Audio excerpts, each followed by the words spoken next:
Hello dear students, अब हम लोग किसी भी स्ट्रेट लाइन के जनरल इक्वेशन को नॉर्मल फॉर्म में लिखना सीखेंगे। तो देखिए स्टूडेंट्स, हम लोग जानते हैं कि किसी भी लाइन का इक्वेशन नॉर्मल फॉर्म में कैसे लिखा जाता है। x cos theta plus y sin theta is equal to p, जहाँ पे p क्या होता है, अगर ये लाइन का इक्वेशन ये है तो p क्या होगा, ओरिजिन से उस लाइन पे डाले गए परपेंडिकुलर का लेंथ होता है, ठीक है। और थीटा उस परपेंडिकुलर के कारण पॉजिटिव एक्स एक्सिस के साथ, मतलब वो परपेंडिकुलर पॉजिटिव एक्स एक्सिस के साथ एंटी क्लॉकवाइज डायरेक्शन में जो एंगल बनाती है वही एंगल थीटा होता है। मतलब हमें इस इक्वेशन को इस फॉर्म में लाना है। तो कैसे लाएंगे, देखिए ज़रा, हम क्या करेंगे, मान लेंगे कि let x cos theta plus y sin theta is equal to p be the normal form of equation ax plus by plus c is equal to 0। हम मान लिए हैं कि ये जो इक्वेशन है इस इक्वेशन का नॉर्मल फॉर्म है, मतलब कि इस इक्वेशन के कारण जो किसी प्लेन में जो स्ट्रेट लाइन रिप्रेजेंट होगा, है ना, और इस इक्वेशन के कारण किसी प्लेन में जो स्ट्रेट लाइन रिप्रेजेंट होगा वो दोनों लाइन एक ही होगा, या फिर एक ही पे दोनों एक ही साथ कोइंसाइड कर जाएंगे, है ना, क्योंकि यही इक्वेशन तो इस इक्वेशन का नॉर्मल फॉर्म है। मतलब इसके कारण जो लाइन रिप्रेजेंट होगा वो, और इसके कारण जो लाइन रिप्रेजेंट होगा किसी प्लेन में, वो दोनों एक ही लाइन होगा। तो देखिए स्टूडेंट्स, आप लोग 10th क्लास में जब चैप्टर 3 पढ़ रहे थे linear equation in two variable, तो वहाँ पे आप पढ़े थे कि जब किसी भी दो लाइन का इक्वेशन आपस में कोइंसाइड कर जाए तो उस दोनों लाइंस के इक्वेशन के बीच एक रिलेशन होता है। जैसे फर्स्ट लाइन अगर a1x plus b1y plus c1 is equal to 0 है, सेकेंड लाइन का इक्वेशन है a2x plus b2y plus c2 is equal to 0, और अगर इस दोनों लाइन के कारण एक ही स्ट्रेट लाइन रिप्रेजेंट हो रहा है या फिर एक ही लाइन पे दोनों कोइंसाइड कर रहा है, तो उस कंडीशन में इस दोनों इक्वेशन के बीच एक रिलेशन होता है। क्या रिलेशन आप पढ़े थे, a1 by a2 is equal to b1 by b2 is equal to c1 by c2, ठीक है, आ रही बात समझ में। तो अब हम लोग इसी रिलेशन का यूज करके क्या करेंगे, इस दोनों इक्वेशन को लिखेंगे इस फॉर्म में, ठीक है, क्योंकि ये दोनों इक्वेशन भी तो एक ही स्ट्रेट लाइन को रिप्रेजेंट करेगी, मतलब इस तरह का रिलेशन इस दोनों इक्वेशन के बीच भी एग्जिस्ट करेगा, है ना। तो हम क्या लिखेंगे, हम लिखेंगे, जरा देखिए, हमें ये इक्वेशन और ये इक्वेशन दिया हुआ है, तो इसे हम पहले क्या करते हैं, जनरल फॉर्म में लिख लेते हैं, ठीक है, क्योंकि हम जनरल फॉर्म में इक्वेशन के साथ उसके रिलेशन को निकाल लेते हैं, है ना। तो पहले हम इसे नॉर्मल फॉर्म में लिखेंगे, x cos theta plus y sin theta minus p is equal to 0। अब हम इस इक्वेशन और इस इक्वेशन के बीच के रिलेशन को लिखते हैं, क्योंकि दोनों इक्वेशन एक ही स्ट्रेट लाइन को रिप्रेजेंट करती है। तो पहले मैं उस इक्वेशन के कोफिशिएंट को ले लेती हूँ, a बाई कॉस थीटा, मतलब उस इक्वेशन का x का कोफिशिएंट अपन इस इक्वेशन के x का कोफिशिएंट का रेशियो, उस इक्वेशन के y कोफिशिएंट अपन इस इक्वेशन के y कोफिशिएंट को लेना होगा। क्या है, साइन थीटा, मतलब y कोफिशिएंट का y कोफिशिएंट के साथ रेशियो ले रहा है, फिर कांस्टेंट टर्म का कांस्टेंट टर्म के साथ रेशियो लेंगे, तो वहाँ पे कांस्टेंट टर्म क्या है, c, और यहाँ पे कांस्टेंट टर्म क्या है, p, ठीक है, आ रही बात समझ में, ये रिलेशन होगा। अब हम क्या करेंगे, कॉस थीटा और साइन थीटा का वैल्यू निकालेंगे। तो देखिए कैसे निकालेंगे, मैं पहले इसको इसके इक्वल करूँगी और फिर इसको इसके इक्वल करूँगी, है ना। तो मैं क्या करती हूँ, लिखूँगी a upon cos theta is equal to minus c by p, ठीक है, और एक बार मैं लूँगी b upon sine theta is equal to minus c by p. आ रही बात समझ में। अब क्या करना है, कॉस थीटा निकालना है, तो क्या होगा, cos theta is equal to a p upon minus c, ठीक है, cos theta is equal to minus a p upon c, and sine theta is equal to minus b p upon c, ये हो जाएगा। अब जरा देखिए, हम इसका और इसका स्क्वायर करके ऐड करेंगे, तो लिखेंगे cos square theta plus sine square theta is equal to क्या होगा, जरा देखिए, minus a p by c का होल स्क्वायर और plus minus b p by c का होल स्क्वायर। अब हम लोग जानते हैं कि cos square theta plus sine square theta का वैल्यू तो 1 होता है, तो 1 इज इक्वल टू, अब यहाँ पे देखिए a by c p a p by c, तो देखिए पी बाई सी और पी बाई सी दोनों में कॉमन है तो हम इसे कॉमन ले लेंगे, p square by c square, और बचेगा क्या हमें, a square plus b square. ठीक है, अब यहाँ से हम p का वैल्यू निकालेंगे, तो p का वैल्यू क्या हो जाएगा, p square is equal to c square upon a square plus b square. ठीक है, ये होगा। तो यहाँ से हम लिख सकते हैं कि p is equal to c upon root under a square plus b square. ठीक है, इस तरह से इसे हम लिख सकते हैं। आ रही बात समझ में, p is equal to c upon root under a square plus b square. मतलब परपेंडिकुलर डिस्टेंस निकालने के लिए, मतलब इस इक्वेशन के कारण जो लाइन रिप्रेजेंट होती है उस लाइन का ओरिजिन से बीच का जो डिस्टेंस होगा वो क्या होगा, p is equal to c upon root under a square plus b square. तो हमें तो परपेंडिकुलर पता चल गया, परपेंडिकुलर डिस्टेंस पता चल गया, नॉर्मल का लेंथ पता चल गया, इसे नॉर्मल का लेंथ भी बोलते हैं p को, वो पता चल गया। अब हमें क्या चाहिए, चूँकि हमें इसे इस फॉर्म में लिखना है तो p तो हमें पता चल गया, हमें क्या पता करना है अब थीटा, मतलब वो जो नॉर्मल है वो पॉजिटिव एक्स एक्सिस के साथ एंटी क्लॉकवाइज डायरेक्शन में एंगल कितना बनाती है। तो देखिए कैसे करेंगे, अब देखिए p इज इक्वल टू ये है तो कॉस थीटा क्या होगा और साइन थीटा क्या होगा। तो देखिए हम लिखेंगे cos theta is equal to minus a p by c है ना, तो माइनस ए बाई सी रहने दीजिए और p के जगह पे ये पुट कीजिए, माइनस ए बाई सी और p के जगह पे c upon root under a square plus b square. तो c से c कैंसिल और कॉस थीटा का वैल्यू आपको आ जाएगा minus a upon root under a square plus b square. अब हम साइन थीटा का वैल्यू निकालेंगे, sine theta is equal to क्या होगा, जरा देखिए, माइनस सी अपन ये sine theta is equal to minus b p upon c, तो माइनस बी और सी को रहने दीजिए और p का वैल्यू यहाँ से पुट कीजिए वहाँ पे, तो क्या होगा minus b by c into p का वैल्यू क्या है, c upon root under a square plus b square, a square plus b square, c से सी कैंसिल और ये क्या होगा minus b upon root under a square plus b square. अरे बात समझ में। तो देखिए हम लिख सकते हैं कि normal form of this equation is x cos theta plus y sin theta is equal to p, where sin theta is equal to इतना, cos theta is equal to इतना and p is equal to इतना। आ रही बात समझ में। तो हम लिखेंगे thus normal form of equation ax plus by plus c is equal to 0 is x cos theta plus y sin theta is equal to p, where cos theta is equal to minus a by root under a square plus b square, sin theta is equal to minus b by root under a square plus b square, and p यानी कि length of normal is equal to c upon root under a square plus b square. आ रही बात समझ में। मतलब इस equation का नॉर्मल फॉर्म ये होगा जहाँ पे cos थीटा sin थीटा और p का वैल्यू इस तरह से निकाल सकते हैं। तो आप लोग इसे समझ गए। मैं इस पे कुछ एग्जांपल्स करवा देती हूँ आप लोगों को। तो देखिए स्टूडेंट, एक्सरसाइज 10.3 का क्वेश्चन नंबर 3 में ये 3 इक्वेशन दिया हुआ था जो कि जनरल इक्वेशन है किसी भी स्ट्रेट लाइन का। हमें इस इक्वेशन को नॉर्मल फॉर्म में चेंज करना होगा। तो अभी आप लोग देखे हैं कि इस इक्वेशन का नॉर्मल फॉर्म ये होता है जहाँ पे वैल्यू सब आप देख चुके हैं। तो देखिए मैं क्या करती हूँ, इसका कंपेयर इस इक्वेशन के साथ करती हूँ तो हमें क्या मिलेगा, a is equal to x, b is equal to -√3 and c is equal टू 8, ये होगा। ठीक है, तो हम क्या करेंगे, cos थीटा निकालेंगे, sin थीटा निकालेंगे और p का वैल्यू निकालेंगे। तो देखिए cos theta is equal to क्या होगा, -a upon root under a square plus b square, तो -a, तो x नहीं होगा, x का कॉफिशिएंट लेते हैं ना हम, तो -a मतलब -1 upon root under a square plus b square, तो रूट अंडर 1 का स्क्वायर और प्लस -√3 का होल स्क्वायर, ये लेना होगा। तो यहाँ से हमें क्या मिलेगा, -1 अपन √3 का square 3 plus 1 is equal to 4 और √4 इज इक्वल टू 2, मतलब cos थीटा का वैल्यू हमें मिलेगा -1/2। अब हम निकालेंगे sin थीटा।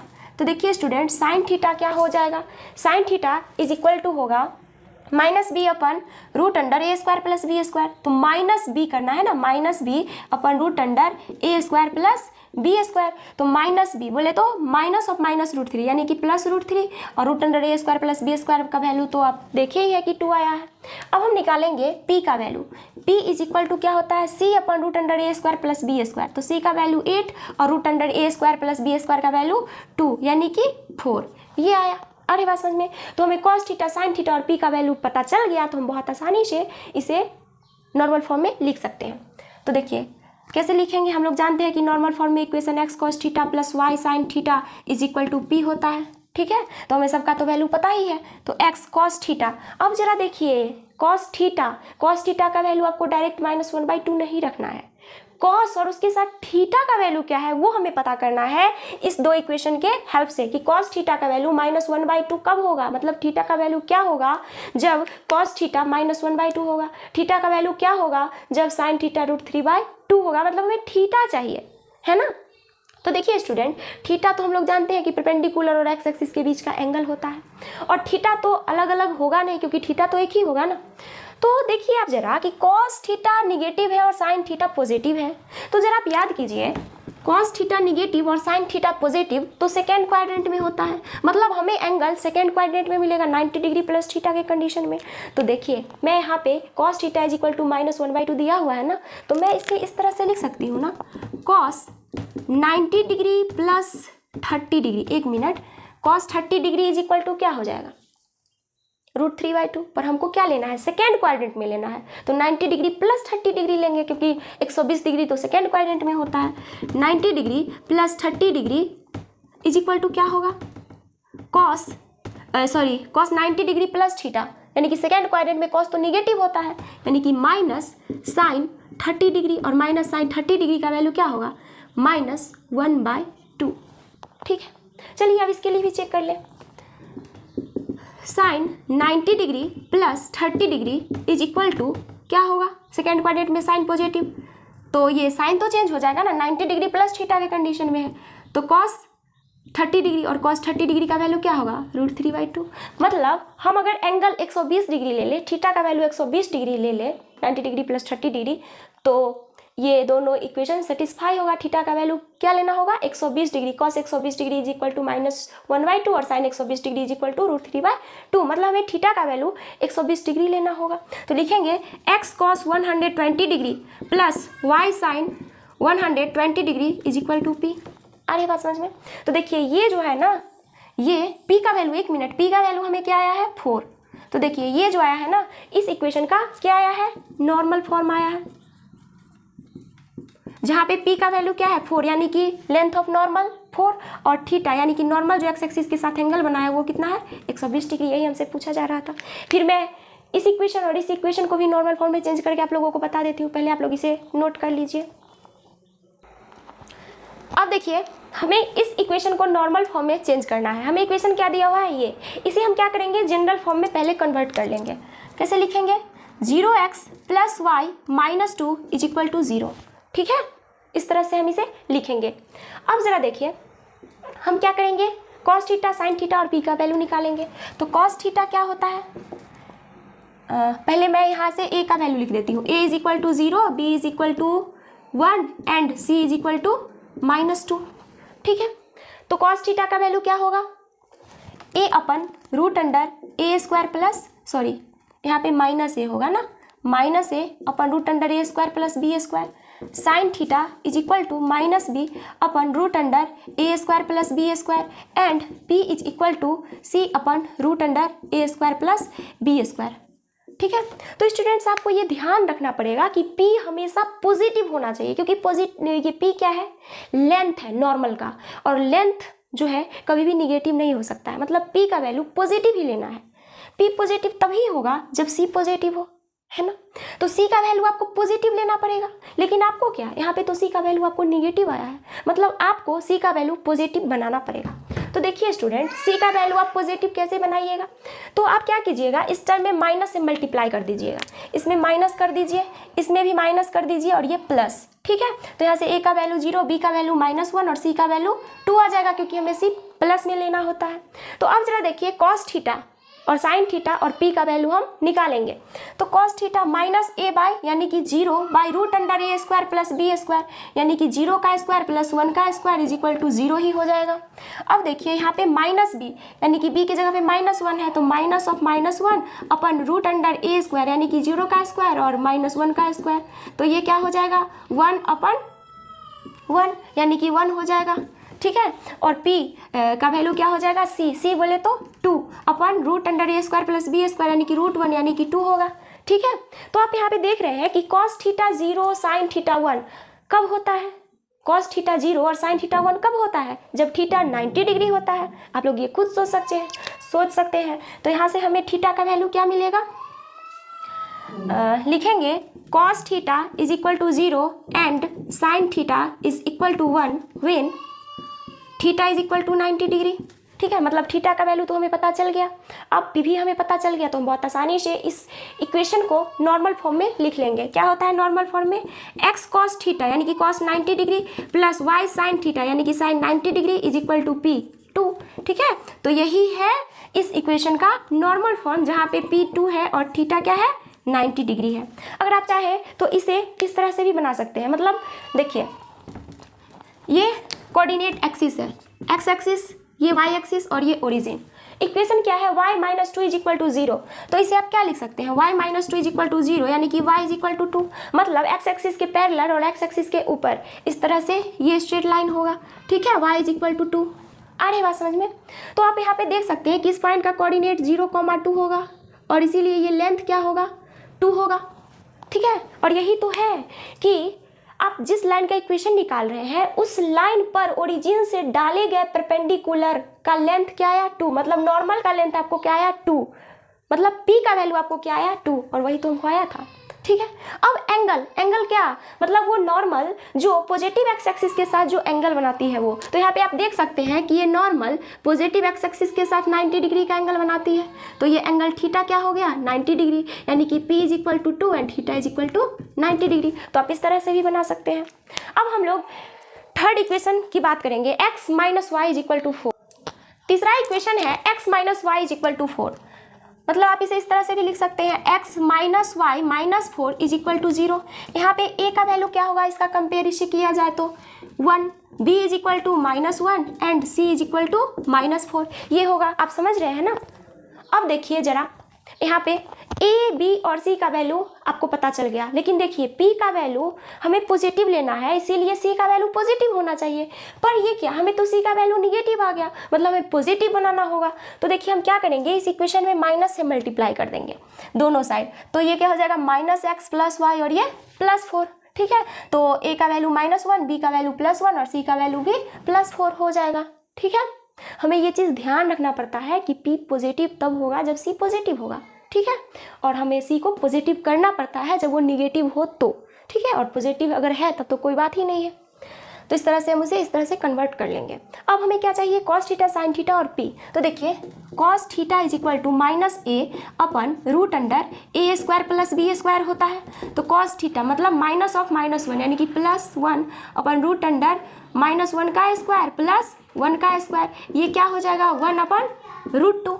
हम बात करें साइन थीटा की, तो साइन थीटा क्या हो जाएगा b upon root under a square plus b square, तो b का वैल्यू क्या होगा, क्या है 1, सॉरी ये -b होता है ना, तो ये क्या हो जाएगा -1/√2। अरे बात समझ में।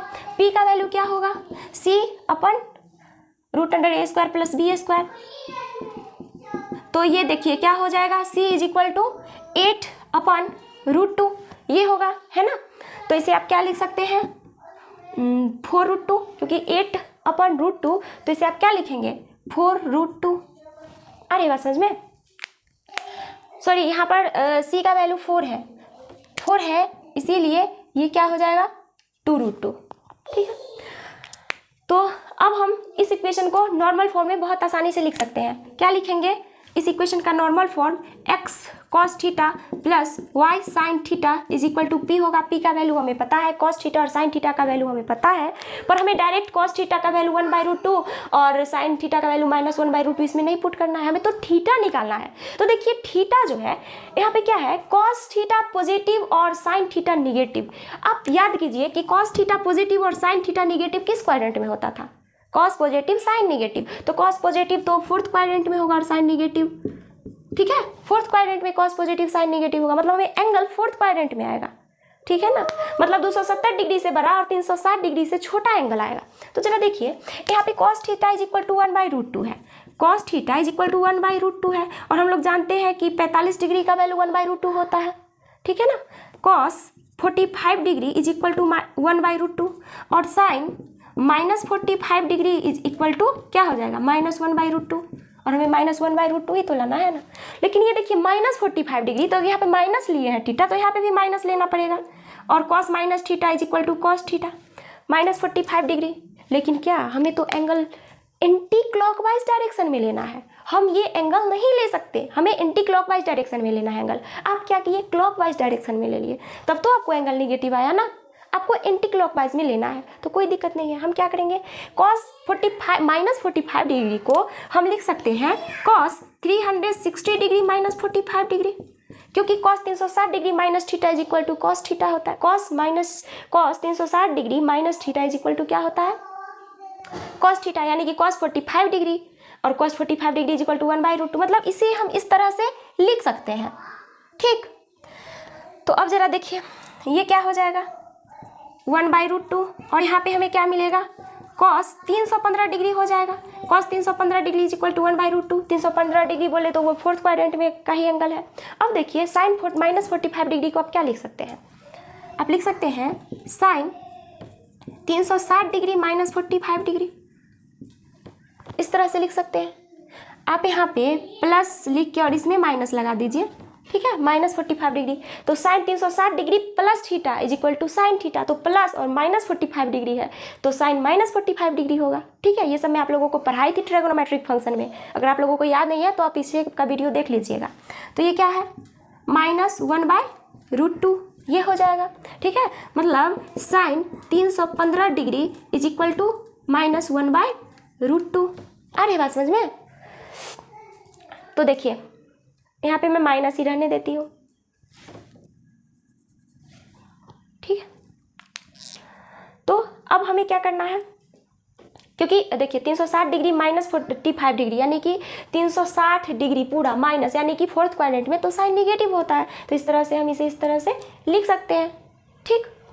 अब देखिए 315 डिग्री, इसमें भी 315 डिग्री का वैल्यू 1/√2 और इसमें -1/√2 आया, मतलब थीटा का वैल्यू क्या आया 315 डिग्री, और पी का वैल्यू क्या है 2√2। तो हम इसे क्या लिख सकते हैं, मैं यहाँ पे लिख देती हूँ x cos 315 degree, x cos 315 degree plus y sin 315 degree is equal to 2√2, ठीक है।